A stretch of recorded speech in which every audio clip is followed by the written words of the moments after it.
शुक्रगुजार है solvation TV के लिए, जिन्होंने हमें वक्त दिया। आज वो उनके मदर्स जो माए हैं उनकी इबादत को वो रिकॉर्ड करने को है, और वो स्पेशली इसलिए आए हैं। हम उनको भी वेलकम कहते हैं। भाई असलम, रहमत और भाई नाज़र के लिए शुक्रगुजार है। भाइयों, आपने हमें टाइम दिया। साल्वेशन टीवी, खुदा आपको बहुत बरकत दे। साल्वेशन टीवी को इंटरनेट पे सब्सक्राइब कीजिए, लाइक कीजिए, ताकि इनको और ज्यादा मदद मिल सके। आइए खुदा बेटे खुदा रुह के नाम में कलाम मुकद्दस को खोलें और पढ़ें। आज खुदा का पाक कलाम हमें क्या बता रहा है, हमें क्या सिखा रहा है। न्यू टेस्टामेंट, नया आहदनामा जल्दी से निकाल लीजिए। इफ्सियों 6 बार को निकाल लीजिए। आज निकाल लिया इफ्सियों न्यू टेस्टामेंट आहद जदीद 6 बार की पहली आयत से तलावत की जाएगी। पाक कलाम में यूं मरकूम है, ऐ फर्जंदो खुदावंद में अपने माँ बाप के फरमाबरदार रहो, क्योंकि ये वाजिब है। अपने बाप की और मां की इज्जत करें, ये पहला हुक्म है, जिसके साथ वादा भी है, ताकि तेरा भला हो। क्या हो? ताकि तेरा भला हो और तेरी उम्र जमीन पर दराज हो। पाक कलाम का पढ़ा और सुना जाना हम सबों के लिए बाइस से बरकत हो। खुदावंद का शुक्र। What a wonderful message! What a blessing! What a word of God! खूबसूरत आयात जिनकी हमने तलावत की, जिंदगी बख्श आयात।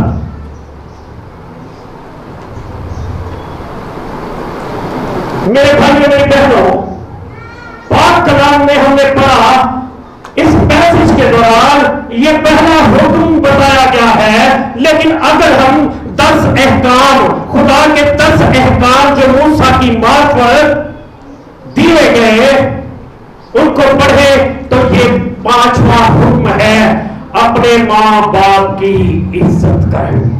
ये बुनियादी वजह बताई गई है, ताकि भलाई देखो। बेटों और बेटियों, भलाई देखो।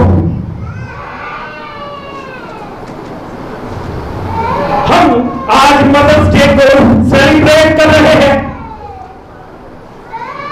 बहुत से चर्चेस में, मुल्क पाकिस्तान में और पूरी दुनिया में आज मदर्स डे सेलिब्रेट किया जा रहा है। मैं पास्टर जाहिद अजीम हाफिज जवाद में जितनी भी माए हैं उनको भी और दुनिया की तमाम माओं को सलाम पेश करता हूं।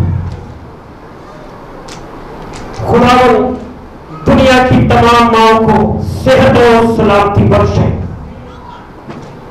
नजात बख्शे और हिकमत और दानाई से मामूल रखे, ताकि वो अपने बेटों की, अपनी बेटियों की अच्छी तरबियत कर सके और उनके बेटे और बेटियां अच्छी तरबियत पाकर अपनी मां और अपने बाप की इज्जत कर सके।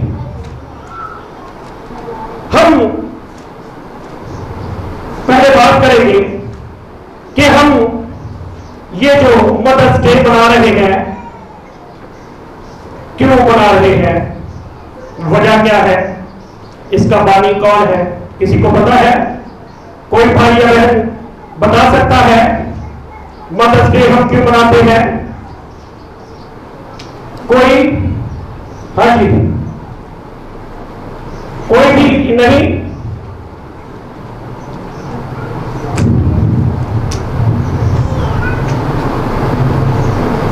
अमेरिका वर्जीनिया की रहने वाली, ये स्टेट है अमेरिका की वर्जीनिया, और उसका शहर है वेस्टर्न। एना जारियूस इसका नाम एना मारिया जैरियस भी है। इस नाम से भी आप वाकिफ हो सकते हैं। 12 मई 1960 ईस्वी यानी कि बाद अज़ मसीह मगरबी वर्जीनिया ग्राफ्टन में ये एक वादी है जो जिसे रिवर कहते हैं। कौन सा रिवर है ये? Clearance river. वहां पर एक तिजारती मरकज है जो कायम हुआ 1951 में। वहां पर इसका आगाज हुआ और जब इस बहन की पैदाइश हुई तो ये 1 मई को हुई। ये महीना भी मई का है। 1864 में वेस्टर्न शहर में, और इसकी वफात जब हुई तो ये 24 नवंबर 1948 में हुई। इसने इस तहरीक को पूरा किया और कायम किया क्योंकि इसकी जो मां थी इस चर्च को बनाने वाली, उसकी खिदमत जो थी बहुत ज्यादा थी।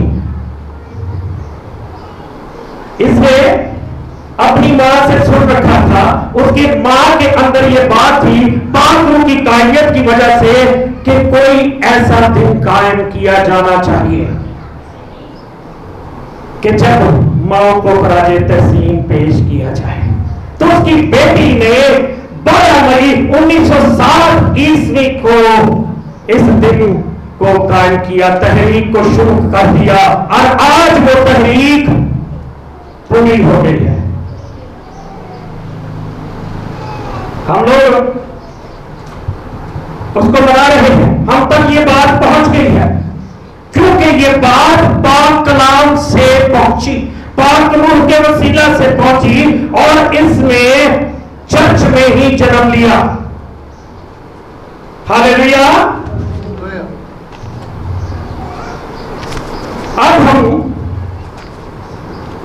जान गए हैं कि ये कहां से शुरू हुई ये मूवमेंट, और अब ये हम तक पहुंच गई है, पूरी हो गई है और पूरी हो भी रही है।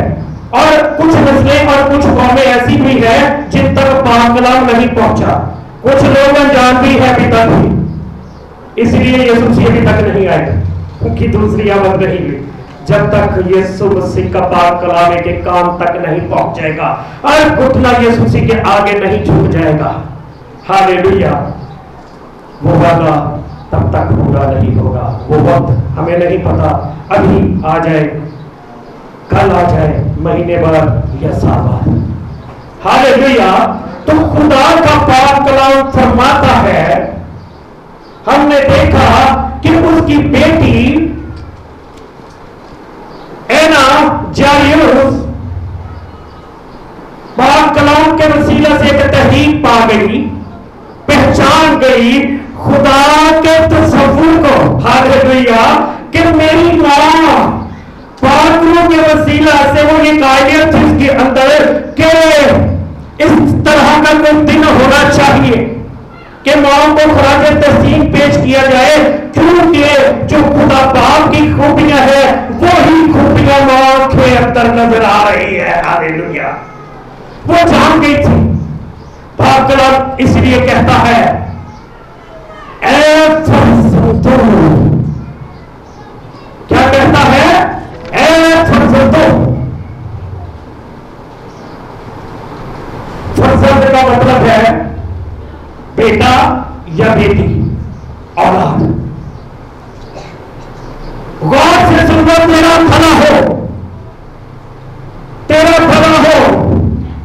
भला का मतलब है खुशी हासिल होना, खुश नसीबी हासिल होना, उम्दा हो जाना, खूब हो जाना, अच्छा हो जाना, मुनासिब हो जाना, नेक हो जाना, पाक हो जाना, अजीब हो जाना, सुहाना हो जाना, दिलकश हो जाना, तंदुरुस्त होना, वगैरह वगैरह।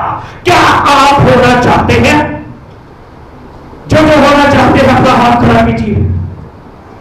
हालेलुया। ये इफेक्ट आपके अंदर आ जाएंगे जब आप भलाई पा जाएंगे।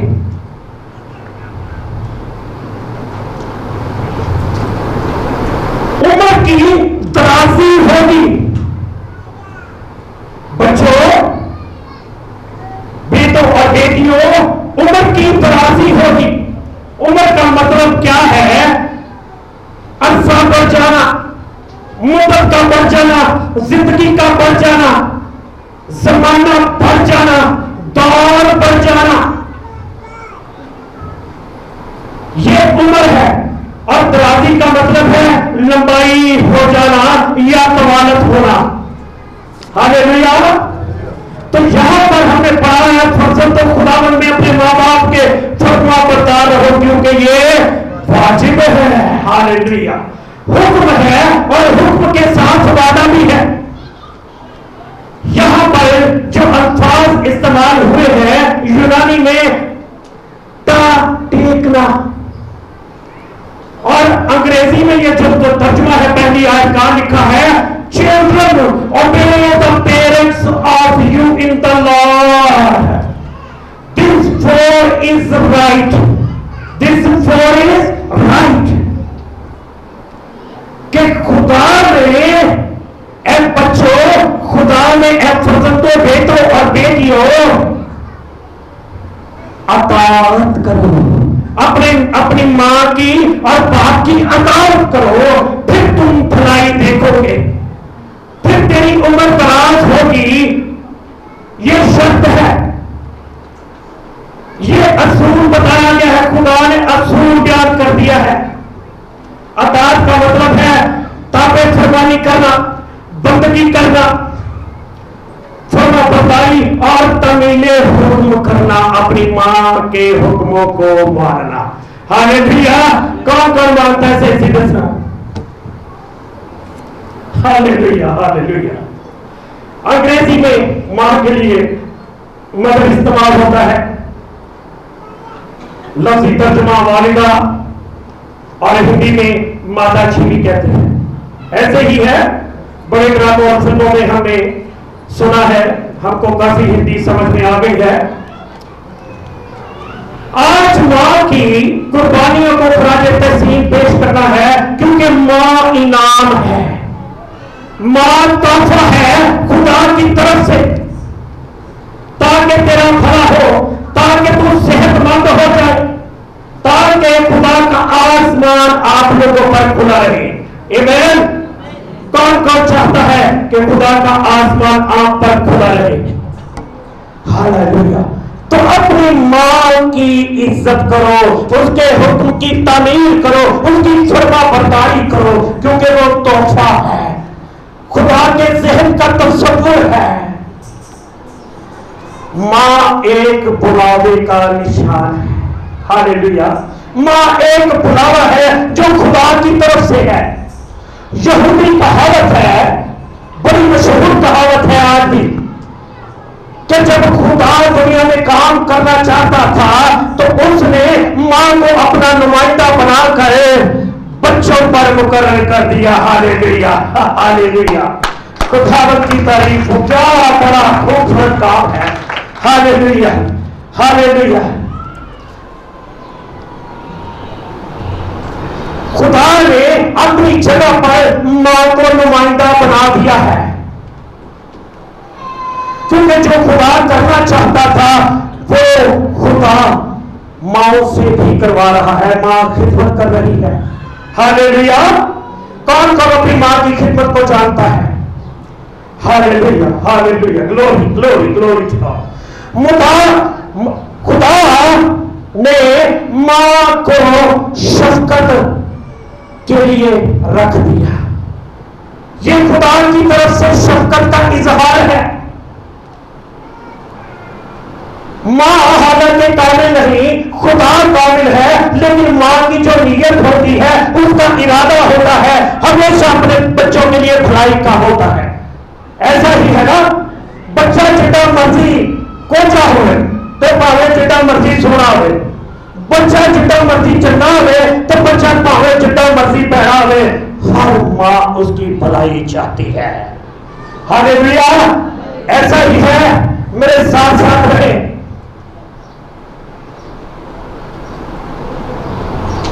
मां खुदा की तस्वीर है और खुदा की मेहरबानी है हमारे लिए। हालेलुया।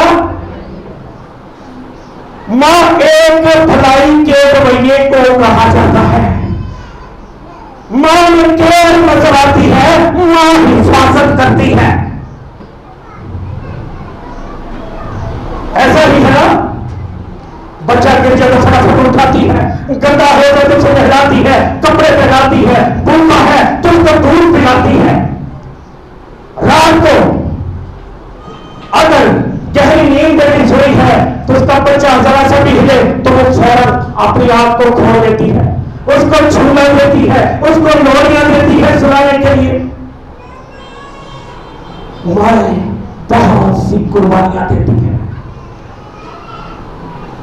अपनी नींद को प्यारा नहीं रखती, अपने पेट को नहीं देखती, अपने पहनावे को नहीं देखती, बल्कि वो ये चाहती है कि मेरा बच्चा अच्छा खाए पिए, अच्छा पहने और अच्छा रहे। हालेलुया। ये मां की तस्वीर है, क्योंकि मां का इरादा अपने बच्चों के लिए हमेशा पाक और साफ और सादा होता है, भलाई के लिए होता है, क्योंकि मां खुदा की तस्वीर इस जमीन पर है। हालेलुया। दो बात का जिक्र गुजरात चौथे बाब और 5वें बाब में मिलता है। आप जानना चाहते हैं?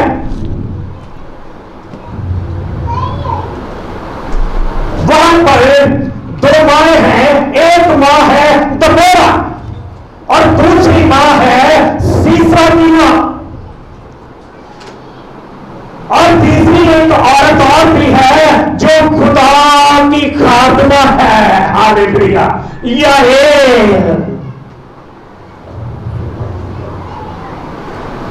जिसने बनी इस्राएल के छुटकारा के लिए अपनी जान भी दांव पर लगा दी और डरी ना। औरतों का किरदार देखे आप उसमें बात कर कीजिए बेटे, इधर ध्यान रखिए, इधर ध्यान रखिए।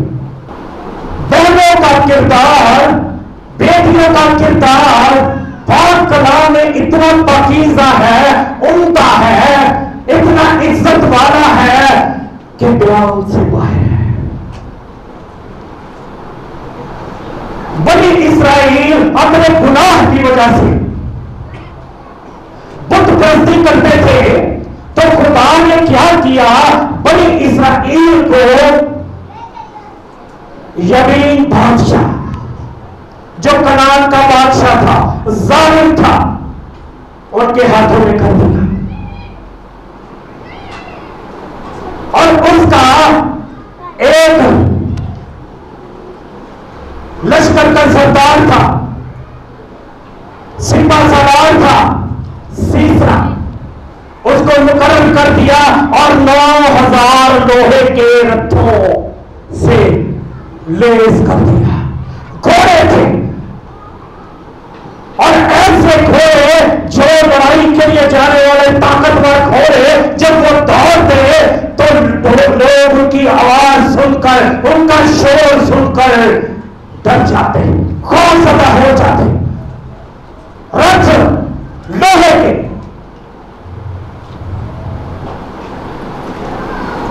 खुदा ने बनी इस्राएल को सबक सिखाने के लिए उसके हाथ में कर दिया। और यमीन बादशाह ने सीसरा को, अपने सरदार को भेजा के ये लश्कर ले जाकर इस सारे बने इस्राएल को काबू में कर लिया।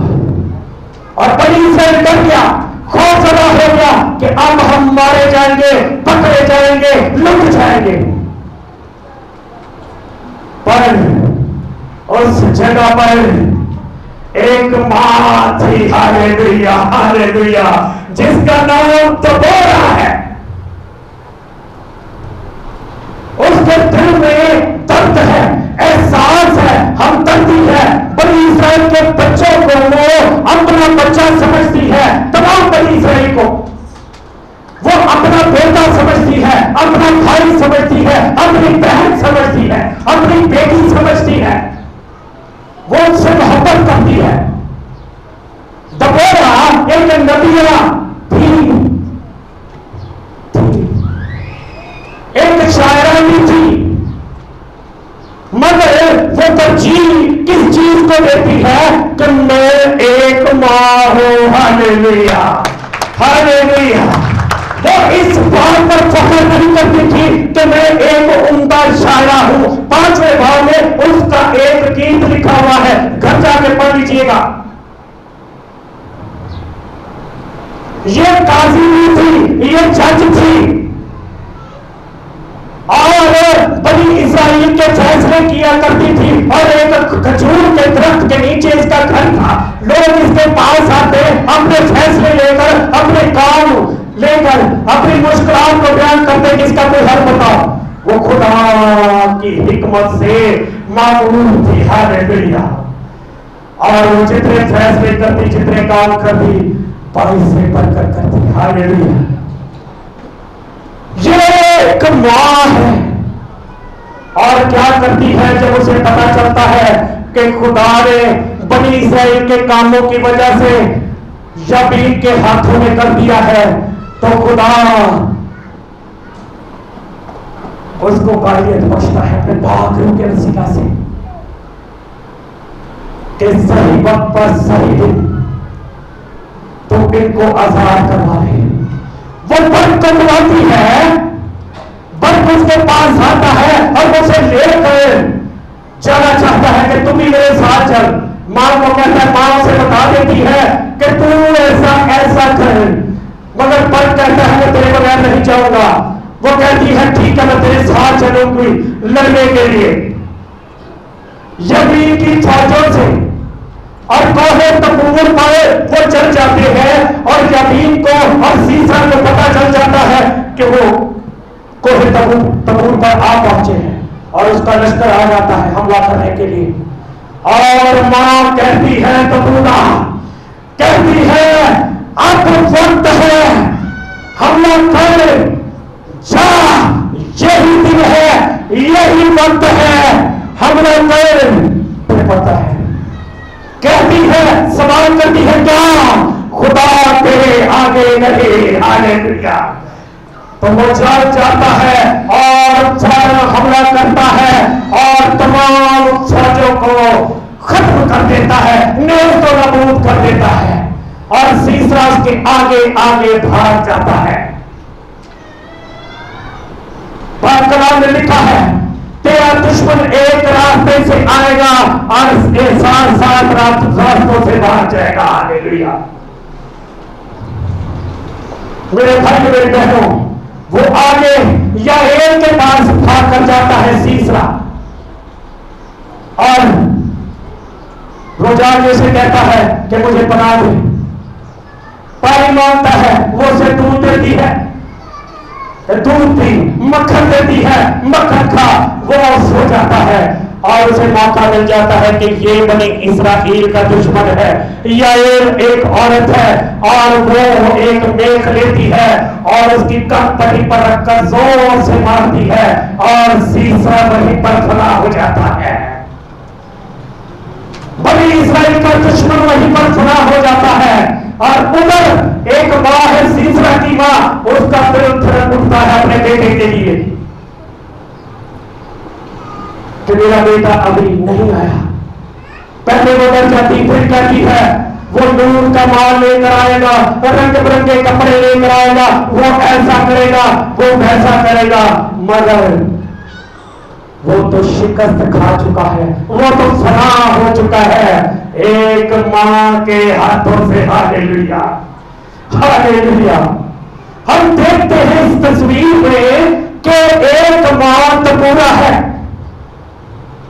एक मां सीसरा की है, लेकिन दोनों माएं अपने बच्चों के लिए भलाई चाहती है, अच्छाई चाहती है, आराम चाहती है, खुशी चाहती है। दबोरा का मतलब है शहद की मक्खी, जिसके अंदर मिठास होती है, ये मेहनती होती है, चुपकटी होती है, अनंत रहती है, क्योंकि खुदा ने उसे अंटीना बख्श रखा है अकल का, उसका मुआवजा जानता है।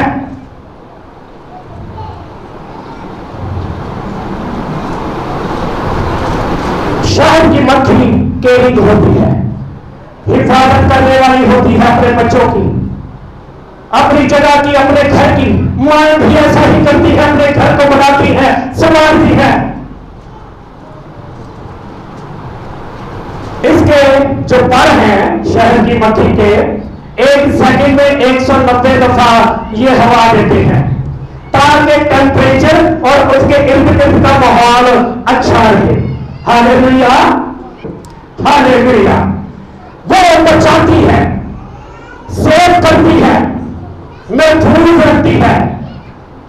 मेरे भाइयों में बहनों, ये दबोरा एक मां है, बनी इस्राएल की भलाई चाहती थी, बुराई चाही और उनको बचा लिया। आज भी बहुत सी माएं ऐसी ही हैं जो भलाई चाहती है, पास काट बच्चे बरकस्ता हो जाते हैं और ये समझ नहीं पाते कि मेरी मां मेरा भला चाहती है या मेरा बाप मेरा भला चाहता है। वो नेगेटिव काम करते हैं, नेगेटिव बातचीत रखते हैं, उनके रवैये अच्छे नहीं होते घरों में और अपने मां बाप का दिल दुखाते हैं। जान जाइए कि अगर आप ऐसा करेंगे तो आपके साथ भलाई नहीं होगी, आपकी उम्र इस जमीन पर दराज नहीं होगी। जो ये चाहता है कि मेरी उम्र दराज हो इस जमीन पर, वो अपनी मां की इज्जत करे, अपने बाप को भी इज्जत करे। बिल्कुल आज माओ का दिन है, मदर्स का दिन है, लेकिन मां बाप को पाक कलाम कहीं भी अलग नहीं करता हुआ दिखाई देगा। बातचीत की कि मां कैसी होती है, वो खुदा की तस्वीर है, काबिल नहीं, लेकिन फिर भी उसकी नीयत अपने बच्चों के लिए हमेशा भलाई के लिए होती है। अगर आप भलाई चाहते हैं, उम्र की दराज़ी चाहते हैं, तो अपनी मां की इज्जत कीजिए,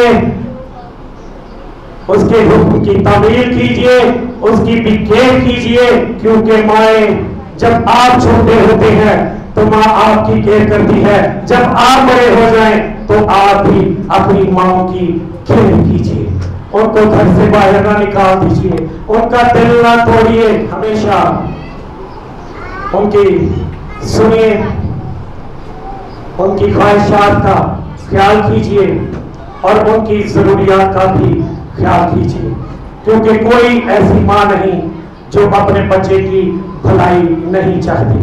सिर्फ ये समझने की जरूरत है, ये हिकमत पाने की जरूरत है कि हमारी मां या हमारा बाप हमारी भलाई के लिए हर बात कहता है, क्योंकि खुदा बाप कहता है मुझ में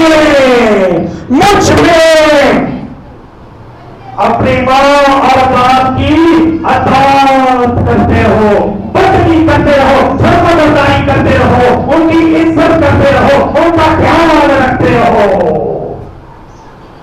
मुझ में इंतजार अपनी मां और अपने बाप की, क्योंकि मां और बाप भी खुदा में हैं और मुख्तार हैं, आप पर मुकर्रर किए गए हैं खुदा की तरफ से। इसी बात कलाम कहता है इन द लॉर्ड।